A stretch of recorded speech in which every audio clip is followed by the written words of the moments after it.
નમસ્કાર ખેડૂત મિત્રો, તમે જોઈ શકો છો આજે મગફળીને નિંદામણ નાશકની દવા ચાલુ છે. ખાસા ટાઈમોથી લાવેલી પડી હતી પણ નખાતી નથી, કારણ કે વરસાદ બહુ જોર હતું. અને અમે અમારી મગફળી તમને બતાવીશું કે ઓર્ગેનિક મગફળી છે. નિંદામણ નાશકની દવા નાખી છે, નથી કંઈ ડીએપી નાખ્યું કે નથી કંઈ સલ્ફેટ નાખ્યું કે નથી કંઈ યુરિયા નાખ્યું.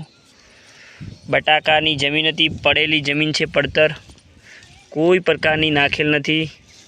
અને એક છોડને સમથિંગ 70થી 75 જેવા સિંગદાણા બેસી ગયા છે અને હવે પાકવાની તૈયારીમાં છે. સ્પ્રે પણ ચાલુ છે. સમથિંગ 40 દિવસ અમે એમની રાહ જોઈ.